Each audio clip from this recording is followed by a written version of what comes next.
Welcome to Self Up for Life. My name is Paul, and in this video I'm going to explain the law of cause and effect. I'm going to explain it from a metaphysical perspective and then also from a more practical, maybe even scientific perspective. I'm going to give some examples of the law of cause and effect in action. I'm going to talk a little bit about karma, and I'm going to give you some ways to help you be more at cause in your life. Now, the law of cause and effect states that every effect has a specific and predictable cause, and every cause or action has a specific and predictable effect. So for every effect in your life, there is a specific cause. So this means that success is not an accident, and failure is also not an accident. Another way to think about this is the cause being the reason that something happened and the effect being what happened because of something else. So I'm now going to provide a metaphysical explanation of the law of cause and effect. So there are two types of universal laws. There are physical laws, such as the law of gravity, and there are also metaphysical laws, such as the law of cause and effect, the law of vibration, and the law of attraction. They both work the same way, and they both work whether you believe in them or not. So let's take a physical law. Let's take the law of gravity. So here is a slightly crazy example to help you understand this point. So let's say that there's two people that are standing on the window of a 10th floor building. One believes he can fly and the other person doesn't. The person that jumps out of the building believing he can fly is going to fall to the ground just as quickly as the other person who doesn't believe he can fly. So the law works whether you believe in it or not. So the law of gravity is neutral, and all physical and metaphysical laws are all neutral. It's like nature doesn't care. Nature doesn't care whether you follow the law and abide by it or whether you don't. Now, a key difference between physical laws and metaphysical laws is time. With physical laws, the effect is usually immediate. With metaphysical laws, there's often a delay. So you take some kind of action and it could be a while before you get the results that you want. Now, it's my belief that we're all connected metaphysically and energetically, and when you can change your energy, you can influence other people. Again, I can't prove this, but evidence from recent sessions I've done with clients seems to suggest that this might be the case. So let me give you some examples. So I was working with a female client here in Sydney, Australia, and she hadn't been talking to her brother who's in the US for several months. They'd actually had a big argument about Donald Trump and hadn't been speaking since. So I took her through a few hypnotic processes in the session, and the following day her brother called her and apologised. Fluke? I don't think so. I worked with another person who hadn't been enjoying going to Pilates classes because the instructor and one other person in the group had very strong views around the COVID vaccine. So again, I used some hypnotic processes to release, express emotions, and the next time she went to the class, the topic didn't even come up. So something about her energy changed, and that affected other people. And then another example, I worked with someone that was having some issues with a difficult boss. I got her to express and release those emotions that she had. That changed her energy. And the next time she spoke with that boss, it was a much better communication and relationship. So some of the things that I did in those sessions, and I'll include some of these in future videos soon, was something called expressing the unexpressed. So this is verbalizing all the frustrations, all the anger, sadness, and any other emotion, expressing what you're thinking in words. That can be really, really powerful. The other thing I did was I got them to give the feelings back. So often when there's another person involved, you feel that it's them that's making you feel a certain way. And in reality it isn't, but it always seems it's that way. So what I did was got them to breathe out the feelings and breathe them back to that person. I did an NLP technique that involves swapping roles with the other person so that you can imagine you're the other person hearing your frustrations and your anger and your emotions. That can be very effective for getting a different perspective as well. So the result with these three people was that their energy changed when they expressed and released things. So they became more at cause. So rather than blaming the other person, they'd change something within themselves, they'd change their energy, and then that influences subconsciously the other person, even if the other person is on the other side of the world. Now, I obviously can't prove this scientifically, but I've seen it happen often enough now to make me think that there's something in this. I've also noticed that when I'm around certain positive people, that I find it very hard to say anything negative either about them or about anything generally in the world. There's something about that person that just subconsciously makes me not want to do that. And of course there's other people that are the complete opposite. Is that something you've experienced as well? If so, do let me know in the comments. So that's my metaphysical explanation of how the law of cause and effect works, and how when you change things within yourself, especially emotionally, it can influence other people and circumstances in your life. I'm now going to cover a more physical, practical explanation to the law of cause and effect. And with this, there's a number of ways that you can be at cause. So the first one is around your behavior or actions. If you take specific actions regularly and do it enough times, you're going to have a predictable effect. So let me give you some examples. If you regularly overeat, or you regularly smoke, or you drink heavily, then over time there's going to be predictable negative effects to your health. Alternatively, if you exercise regularly, over time you're going to have predictable positive benefits to your health and fitness. If you work on yourself and apply self-development techniques on a regular basis, then you will become a better person over time. That's very predictable. Now, if you work hard, either as an employee or an employer, then you're going to do well and you're going to get better at what you do, and people are going to reward you for that. Cause is also about your habits. If you occasionally smoke, drink heavily, or overeat, then it's likely that any effects of that are likely to be mild. But if you do that regularly every day for months or years, then the results of that, the negative results on your health, are very predictable. The same with exercise. If you occasionally go for a run or you occasionally do weights, then the effects of that are likely to be very mild or maybe a bit unpredictable. But if you do that regularly, then you're going to have very predictable results. Another aspect that relates to the cause side of the law of cause and effect is your feelings. If you feel sad, happy, angry, frustrated, guilty, that's going to influence your behavior in a positive or negative way. And then there's thoughts. Thoughts influence feelings, which then influence actions or behaviors. And also the way you think can directly affect how you act and behave. And thoughts create causes with the law of cause and effect, and also thoughts manifest your reality. And you've probably heard the saying that you become what you think about most of the time. Another aspect of the cause side of the law of cause and effect is your decisions. So this can be small decisions that you make often, such as whether to smoke or not, overeating, the kind of things I mentioned, exercising or not, but also those one-off large decisions that can affect the rest of your life, such as your choice of partner or your choice of career. If you get those wrong, that can have really severe effects on your life later on. And a lot of people make those really big decisions without really thinking them through. And the final important aspect to cause is your beliefs, because your beliefs, what you believe is true about yourself and about the world, will influence your thoughts and influence your feelings. So if you have a belief that my body is my temple, then that's going to influence what you eat, that's going to influence how you exercise, that's going to influence how you deal with stress, get enough sleep, those kind of things. If you have a belief that food is fuel, again, that's going to influence what you put in your body. So beliefs are super important. So the cause to anything that happens in your life is related to your behavior and your actions, your habits, your thoughts, your feelings, the decisions that you make, and also the beliefs you have about life. All of those will influence what happens in your life, and that's the effects. And those effects can include things like, as I mentioned earlier, the choice of your partner, the choice of who you hang out with your friends, your career, your money or lack of money, and your health. So if you don't like the effects, you need to change the cause, and the cause involves looking within and changing something about yourself. If you have certain patterns in your life, if you find that you attract abusive partners or horrible bosses, then there's probably some kind of subconscious pattern or belief that's holding that in place. So here are some practical examples of the law of cause and effect in action. Some of these I've already touched on already. So cause could be smoking or excessive drinking. Effect is poor health over time. Another cause is your choice of partner. The effect of that could be a beautiful, loving relationship or a toxic relationship, or something that's a little bit boring and unfulfilling. Another cause is your decisions around your choice of work, and that could lead to a very fulfilling job or a very unfulfilling job.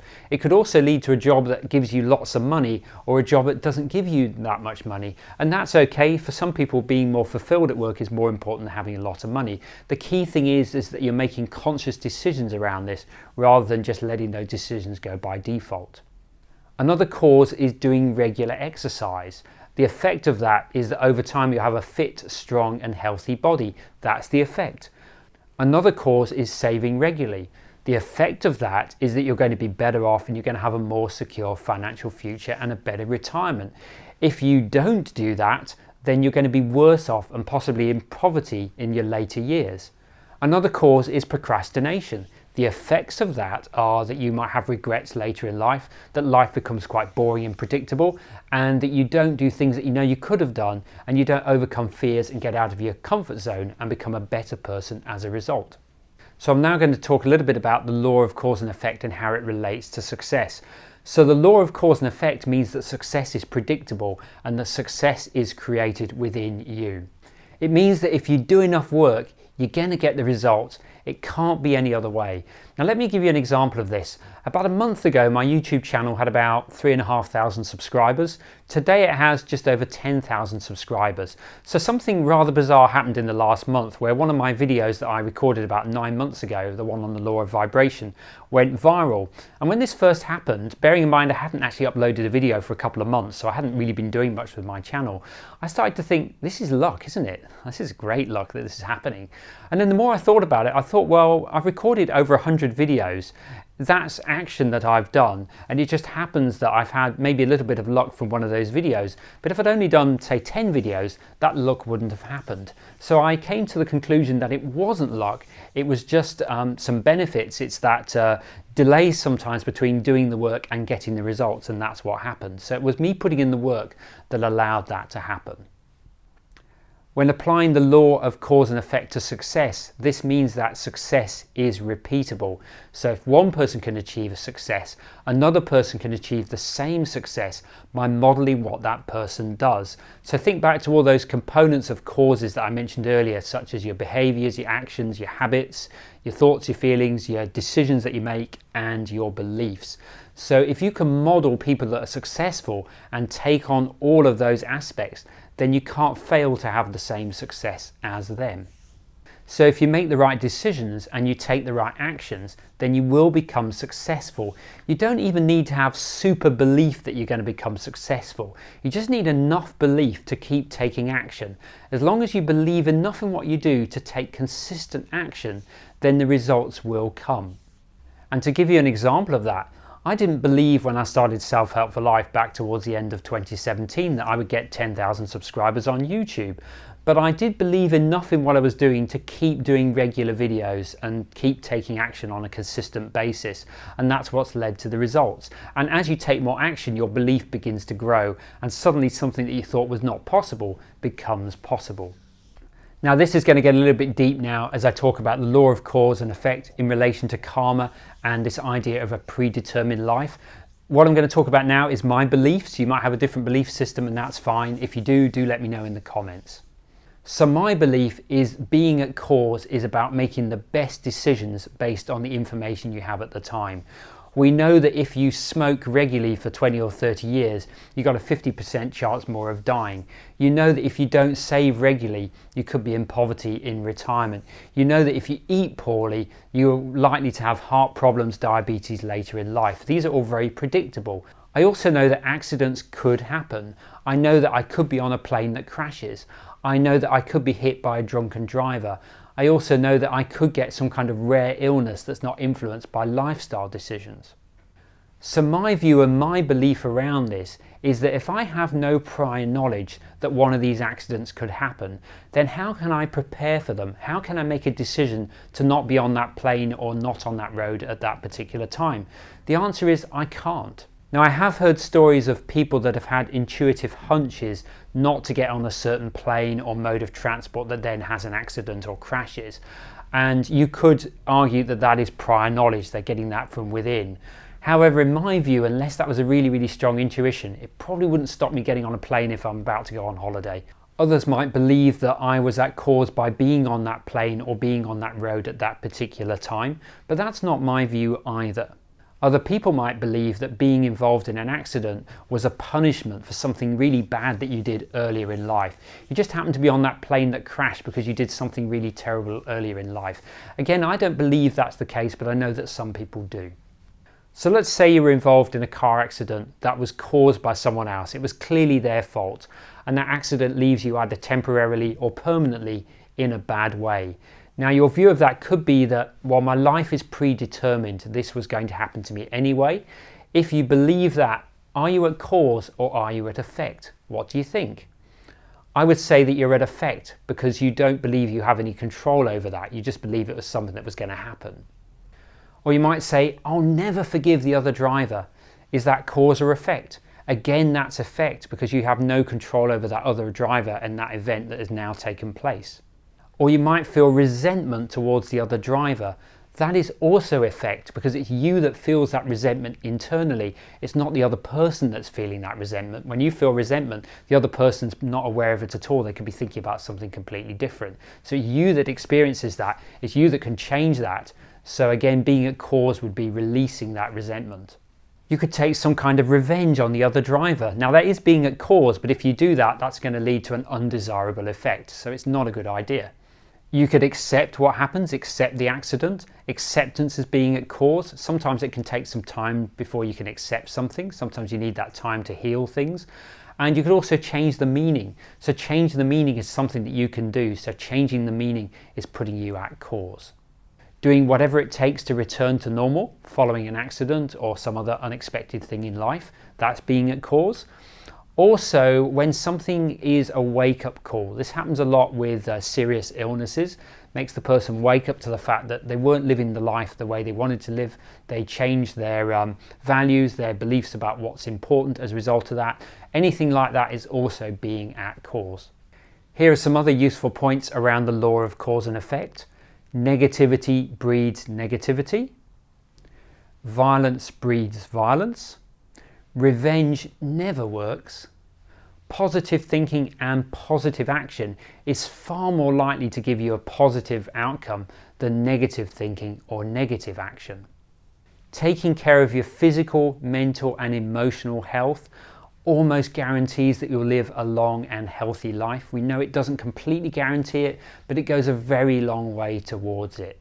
And if you keep doing the same things, you're going to get the same results. It can't be any other way. So that can be a good thing or a bad thing depending on what it is that you're doing. In the same way as it's easy to slouch on a chair, eat pizza, be lazy or procrastinate, it's very easy to unconsciously and without knowing it become more at effect and less at cause. So how do you know when you're at cause? Well, here are some clues. Firstly, you'll be setting your own goals and outcomes and working towards achieving them. So you're living life on your terms and you have some kind of plan for your life. Secondly, you'll be taking personal responsibility. I've done another video on that, so I'll put a link to that video in the description below. That goes into more detail on how you do that. Another one is living intentionally. So this just means that really you're taking control of the day. So a simple example of this, someone that's living intentionally and they're going out with a few friends might decide, I'm only going to have 3 drinks today. Okay, someone who's not intentional wouldn't even have that thought wouldn't cross their mind. So to the intentional person, when someone offers to buy them a 4th drink, they'll say no because they've already made that decision in advance. To the unintentional person, the person that has made that decision, they'll just keep on drinking and then they'll have the effects of that the following day with a hangover. Another example of living intentionally could be proactively getting in touch with friends that you want to connect with and meet up with, rather than waiting for them to contact you. Being at cause is also about making informed decisions, so looking at all the evidence and making that decision rather than letting decisions go by default. Living at cause is also about overcoming fears, and it's about not blaming others or complaining or making excuses.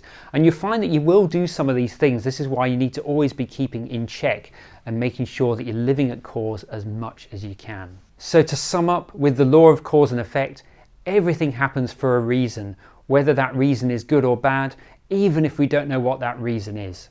So now you understand more about the law of cause and effect. You understand it more from a metaphysical point of view.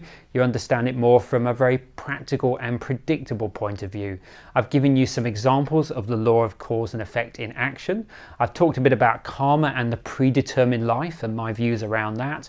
And I've also given you a few little tips on how you can be more at cause in your life. So if you enjoyed this video, do give it a like, give it a thumbs up, and do leave a comment below. I'd love to know what you think. And if you have a question, feel free to leave that below as well, and I'll do my best to answer it. If you haven't already subscribed to the Self Help for Life YouTube channel, then please do. And also do visit my website, that's selfhelpforlife.com. On there you will find the written versions to many of these videos, also a link to my podcast and social media as well. So thank you for taking the time to watch this video, and I look forward to seeing you in the next video. Bye for now.